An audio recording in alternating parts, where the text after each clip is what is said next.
இளைய சகோதர தைரியஸ்தானத்தில் இருக்க குரு பகவான் வக்ரகதி அடையும் போது மேஷம் எதுவாக இருந்தாலும் நம்ம ஒரு கை பார்த்துடலாம், எல்லாமே நம்மளால முடியும், சாதிக்கிறதுக்காக பிறந்தவங்க தான் அப்படின்ற ஒரு விஷயம், ஒரு மைண்ட் செட் இருக்கும்.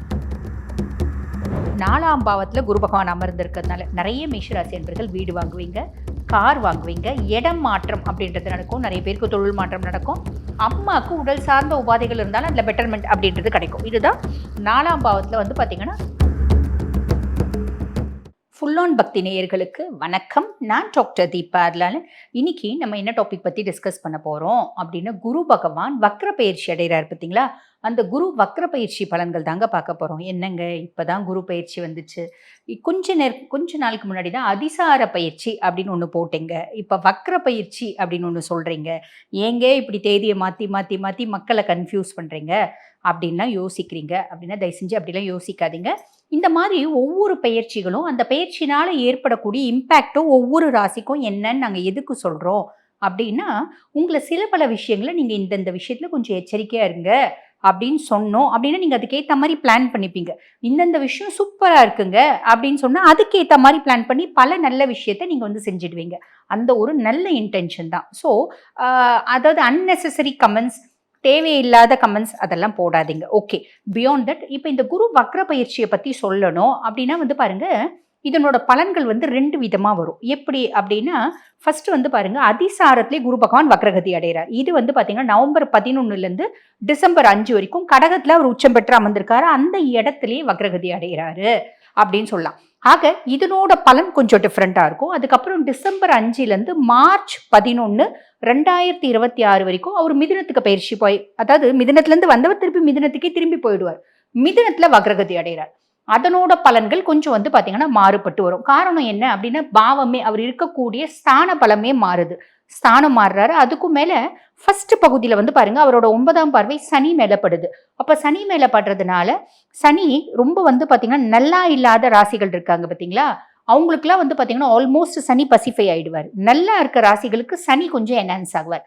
ஆக பலன்கள் வந்து டிஃப்ரெண்ட்டாக வரும். ஸோ பதிவை முழுசும் பாருங்க.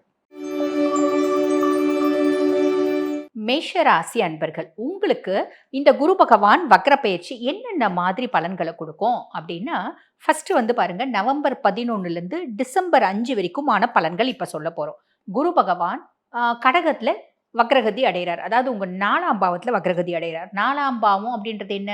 சுக தாயார்சன், சுகஸ்தானம். ஏதோ ஒரு விதத்துல எனக்கு கம்ஃபர்ட் அப்படின்றது குரு பகவான் கொடுக்கக்கூடிய இடத்துல இருந்தார் இல்லைங்களா. இப்ப வக்ரகதி அடைகிறாரு அப்படின்னும் போது என்ன நடக்கும்? பெருசா ஒன்றும் நடக்காதுங்க. 4ஆம் பாவத்துல குரு பகவான் அமர்ந்திருக்கிறதுனால நிறைய மேஷராசி என்பர்கள் வீடு வாங்குவீங்க, கார் வாங்குவீங்க, இடம் மாற்றம் அப்படின்றது நடக்கும். நிறைய பேருக்கு தொழில் மாற்றம் நடக்கும். அம்மாவுக்கு உடல் சார்ந்த உபாதைகள் இருந்தாலும் அதுல பெட்டர்மெண்ட் அப்படின்றது கிடைக்கும். இதுதான் 4ஆம் பாவத்துல வந்து பாத்தீங்கன்னா குரு வந்து கொடுக்கக்கூடிய நற்பலன்கள் அப்படின்னு சொல்லலாம். இப்ப வக்ரகதி அடைஞ்சிருக்கும் போது அந்த நற்பலன்கள்ல மாத்தி கொடுப்பாரா இல்ல கொடுக்கவே மாட்டாரா அப்படின்னு கேட்டா அப்படி கிடைக்காது. அப்படி கிடையாது. இந்த நற்பலன்கள் எல்லாமே நடக்கும். ஆனா இந்த நற்பலன்கள் நடக்கும்போது நம்ம கொஞ்சம் அகலக்கால் வைக்கக்கூடாது. புரியுற மாதிரி சொல்லணும் அப்படின்னா, மேஷராசி என்பர்கள் நிறைய பேர் வீடு வாங்கணும் அப்படின்னு பிளான் பண்ணுவீங்க, வீடோ வாங்குவீங்க. உங்களோட பட்ஜெட் வந்து ஏறக்குறைய 50 லட்சம் ரூபாய் அப்படின்னு வச்சுக்கோங்களேன். நீங்க ஒரு ஃபிளாட்ஸ்க்கு போறீங்க, அங்க 50 லட்சம் ரூபாய் வீடை பார்க்குறீங்க. அதை விட உங்களுக்கு 1 கோடி ரூபாய் வீடு ரொம்ப பிடிச்சிருக்கு. ஸோ நீங்க அங்க பில்டர் கிட்ட பேசும்போது அவர் வந்து பாருங்க, உங்களுக்கு 95% லோன் அரேஞ்ச்மெண்ட் பண்ணி தரேங்க, நீங்க வாங்கிக்கோங்க அப்படிம்பாங்க. நம்மளுக்கு 95% லோனே தேவையில்லை. ஏன்னா ஆல்ரெடி நம்ம வந்து 50 லட்சம் ரூபாய்க்கு ப்ரிப்பேர்டா இருக்கும். அந்த லோன் அவங்க ஆசை காமிக்கிறதுனால, நம்மளுக்கும் வீடு மேல இருக்க ஆசைனால நம்ம வாங்கிட்டோம் அப்படின்னா, நம்மளுக்கு வசதி இருக்கு, வாய்ப்பு இருக்கு, கட்டக்கூடிய கேப்பபிலிட்டி இருக்குன்னு இதை பெருசா யோசிக்க வேண்டியது. நம்மளுக்கு கொஞ்சம் கடனை உடனே வாங்குறோம், நம்மளுக்கு வந்து பெருசா வசதி வாய்ப்பு இல்ல அப்படின்ற பட்சத்துல நம்ம இதை யோசிச்சு செய்யணும். காரணம் என்ன அப்படின்னா, நம்ம அதுல கொஞ்சம் ட்ராப் ஆயிடுற மாதிரி ஒரு சிச்சுவேஷன் வரும். அதனால மன ரீதியான கஷ்டங்கள், குழப்பங்கள் அந்த மாதிரி வரும். அப்ப இது வந்து பாருங்க, நல்லது தான் நடக்குது. ஆனா அந்த நல்லது நடக்குதே அப்படின்னு சொல்லிட்டு ஓவரா நம்ம வந்து அகலக்கால் வச்சோம் அப்படின்னா நம்ம ட்ராப் ஆயிடும். ரொம்ப சிம்பிள். இது ஒண்ணு பார்த்துக்கோங்க. அதே மாதிரி பாருங்க, அம்மாக்கு ஹெல்த் இஷ்யூஸ் இருந்துச்சுங்க. அம்மாக்கு ஹெல்த் இஷ்யூஸ் வந்து பாத்தீங்கன்னா, நல்ல ட்ரீட்மெண்ட்லாம் கொடுத்தோம். அம்மா நல்ல பெட்டர்மெண்ட் ஆனாங்க. இப்போ வந்து பாத்தீங்கன்னா, அம்மா பெருசா டயட்டை ஃபாலோ பண்றதில்ல. அம்மா வந்து மருந்து மாத்திரை சரியா சாப்பிட்றதில்ல. அப்ப அதுல வந்து பாத்தீங்கன்னா நம்ம ட்ராப் ஆகிறதுக்கான வாய்ப்பு உண்டு. நான் கார் வாங்கணும்னு போனேங்க, எனக்கு லக்ஸரியஸ் வண்டி வாங்கணும்னு ஆசை. நான் சாதா ஒரு 20 லட்சம் ரூபாய் பிளான் பண்ணி போனேன். அங்க போய் பார்த்தா எனக்கு 50 லட்சம் ரூபாய் வண்டி தான் பிடிச்சிருக்கு. நான் அத வாங்கிட்டேன். ஸோ இதுல மாதிரி இந்த நல்ல விஷயம் தான் நடக்கும். அதுல நம்ம ட்ராப் ஆவறதுக்கு வாய்ப்பு உண்டு. ரொம்ப சிம்பிளா சொல்லணும் அப்படின்னா, உங்களுக்கு எவ்வளோ வசதி இருக்கோ, வாய்ப்பு இருக்கோ, அதுக்கேத்த மாதிரி நீங்க எக்ஸ்பென்சஸ் பண்றீங்க அப்படின்னா நல்லது. ரொம்ப சிம்பிள். அவ்வளதான். மத்தபடி வேற எதுவும் காம்ப்ளிகேஷன் வேற எந்த காம்ப்ளிகேஷனும் கிடையாது. இந்த மாதிரி ஒரு சின்ன சின்ன காம்ப்ளிகேஷன்ஸ் வரதுக்கு வாய்ப்புண்டு. நான் ரொம்ப தெளிவா என்னால எவ்வளோ முடியுமோ, என்னோட கேப்பபிலிட்டி எவ்வளவோ அவ்வளோதான் செலவு பண்ணுவேன் அப்டின்னா, எந்த விதத்திலயும் நம்மளுக்கு 100க்கு 100% கெடுபலன்கள் கிடையாது. இது வந்து ஃபர்ஸ்ட் விஷயம். 2வது வந்து பாருங்க, டிசம்பர் 5லேருந்து மார்ச் 11, 2026 வரைக்கும் குரு மிதுனத்திலே போயிடுறார். அப்படி மிதுனத்திலே போற குரு வந்து பாருங்க, என்ன ஸ்தானத்துல உட்கார்றாரு? அதாவது தைரிய குருவா வந்து உட்கார்றாரு. இளைய சகோதர தைரிய ஸ்தானத்துல உட்கார்ந்துட்டு இருக்கார். இளைய சகோதர தைரிய ஸ்தானத்துல இருக்க குரு பகவான் வக்ரகதி அடையும் போது, மேஷம் அ எதுவா இருந்தாலும் நம்ம ஒரு கை பார்த்துடலாம். எல்லாமே நம்மளால முடியும். நம்ம சாதிக்கிறதுக்காக பொறந்தவங்க தான் அப்படின்ற ஒரு விஷயம், ஒரு மைண்ட் செட் இருக்கும். எதையுமே வந்து பார்த்தீங்கன்னா, முயற்சி பண்ணாம தோல்விய ஒத்துக்கவே மாட்டாங்க. என்னால முடியல அப்டின்னா கூட நான் ஒரு முறை முயற்சி பண்ணி பார்க்குறனே அப்டின்னு சொல்லக்கூடிய பெர்சனாலிட்டீஸ் மேஷம். அப்படிப்பட்டவங்களுக்கு என்ன தோணும் அப்டின்னா, இப்ப ஏதோ என்னோட தைரியம் குறைஞ்ச மாரி, என்னோட தன்னம்பிக்கை குறைஞ்ச மாதிரி, நான் ஒரு சில வேலைய செஞ்சுட்டுருப்பேன், விஷயத்த செஞ்சுட்டுருப்பேன் அப்டின்னா, இந்த விஷயம் நான் தப்பா முடிவுபடுத்திட்டனோ! தப்பா முடிவு எடுத்துட்டனோ! இந்த விஷயத்த செய்யாம இருந்திருக்கலாமோ! அப்டின்னு எனக்குள்ளேயே ஒரு குழப்பம் வரும். உதாரணத்துக்கு சொல்றோம் அப்டின்னா, இப்ப நான் வந்து பாருங்க ஒரு கிளினிக் வச்சுட்டுருக்கேன். நான் ஒரு டாக்டர் அப்படின்னு வச்சுக்கோங்களேன். நான் வந்து ஒரு சின்ன லெவல்ல கிளினிக் வச்சிருந்தேன். பேஷண்ட்ஸ் நெறைய பேர் வராங்க. அதனால நான் என்ன பண்றேன், ஒரு பெரிய கிளினிக் எடுக்கிறேன். இங்க வந்து ரூ. 10,000 வாடகை குடுத்துருந்தேன். அங்க வந்து பார்த்தீங்கன்னா, ரூ. 1,00,000 வாடகைக்கு ஒரு கிளினிக் எடுக்கிறேன். கிளினிக் எடுத்து கொஞ்ச நாள்ல பேஷண்ட் கம்மியாவுது. உடனே நான் ஃபீல் பண்ணுவேன். ஐய்யயோ! அந்த ரூ. 10,000 வாடகையிலயாவது இருந்திருக்கலாமே! நல்லா சம்பாரிச்சிருக்கலாமே! இது எடுத்தது தப்பா போச்சோ! நான் ரொம்ப முட்டாள்தனம் பண்ணிட்டேனோ! நஷ்டத்துக்கு கொண்டு போய் விட்டுட்டனோ! இப்படின்ற மாதிரிலாம் என் மனசு ஒரு விதமான குழப்பம் வரும். என்னோட தைரியமும், தன்னம்பிக்கையும் குறையிற மாதிரி இருக்கும். அதெல்லாம் பயப்படணுன்ற அவசியம் இல்ல. ஆட்டோமேட்டிக்கா உங்களுக்கு வந்து பாருங்க, உங்களோட முயற்சியும், உழைப்பும் தான் மூலதனம் அப்படின்னு சொல்லலாம். நீங்க எந்த அளவுக்கு உழைக்கிறீங்களோ, அந்த அளவுக்கு உங்க டெஸ்டினிய அடைவீங்க.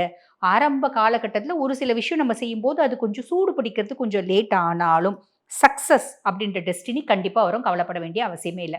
அதுக்கும் மேல குரு பகவான் வந்து பாருங்க, உங்களுக்கு லார்ட் ஆஃப் 9 அண்ட் 12 அதாவது பாக்கியஸ்தானத்துக்கும் அவன் தான் அதிபன். அயன, சயன, போஜன, மோட்ச விரயஸ்தானம். மோட்ச விரயஸ்தானத்துக்கும் அவன் தான் அதிபன். அவன் 3ஆம் பாவத்துல மறையிறான், ஸ்தான பலம் போயிடுது அப்பலாம் பெருசா யோசிக்காதீங்க. ஆ நமக்கு வந்து பாருங்க சில நேரம் நம்மளோட லக்கும் குறைஞ்ச மாரி ஒரு ஃபீலிங் வரும். ஒரு விஷயத்த ஒரு முறை ட்ரை பண்ணா வரவே மாட்டேங்குதுங்க. 2 முறை, 3 முறை, 4 முறை ட்ரை பண்ணா தான் வருது அப்படின்ற ஒரு இன்டென்ஷன் இருக்கும். அது ஒரு விதத்துல உண்மையும் அப்படின்னு சொல்லலாம். காரணம் என்ன அப்படின்னா, சனியும் பெருசா ஃபேவரா இல்ல இல்லைங்களா? சனி வந்து ரொம்ப இளம் வயசு மேஷராசி அன்பர்களா இருக்கீங்க. அப்டின்னா விரய சனியா இருக்காரு. நம்மளுக்கு நெறைய படிப்பினைகள், சோதனைகள், முட்டுக்கட்டைகள் எல்லாம் குடுத்து நம்மளுக்கு படிப்பினைகள குடுப்பார். ஒரு மத்திம வயசு அப்டின்னா பொங்கு சனியா இருப்பாரு.